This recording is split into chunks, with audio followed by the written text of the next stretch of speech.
Good morning গাই, সকাল সকাল ready হয়ে বেরিয়ে পড়েছি আজকে বৃন্দাবন যাব বলে। আমাদের আজকে মথুরা থেকে বৃন্দাবন যাওয়ার পালা। আর বৃন্দাবন যাওয়ার আগে আমরা প্রথমে যাব হচ্ছে বার্সানাতে। বার্সানা যাওয়ার জন্য আমরা বেরিয়ে পড়েছি।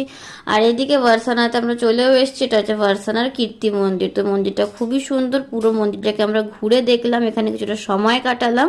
তারপরে আমরা এখন এখান থেকে বেরিয়ে যাব হচ্ছে বার্সানা রাধারানী মন্দির, যেটা 300 সিঁড়ির ওপরে। তো চলো ওইখানে যাওয়া যাক এখন।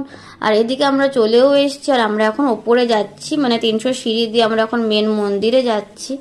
এই যে, তো পুরো ভিউটা দেখতে দেখতে আমরা এখন ওপরেও চলে এসেছি, আর এখন আমরা মেন মন্দিরে প্রবেশ করব। আর এদিকে আমরা মেন মন্দিরে ঢুকেও পড়েছি। এইটা হচ্ছে মেন মন্দিরের, এই যে এটা হচ্ছে ঠাকুর রাধারানী। তারপরে আমরা ডাইরেক্ট চলে আসলাম বৃন্দাবনে। এটা হচ্ছে বৃন্দাবনের প্রেম মন্দির। আমরা এখানে কিছুটা সময় কাটালাম, পুরো মন্দিরটাকে ঘুরে দেখলাম। খুবই সুন্দর, খুবই বিখ্যাত মন্দির। তো আজকের ভিডিওটা এই অবধি। ভালো লাগলে লাইক শেয়ার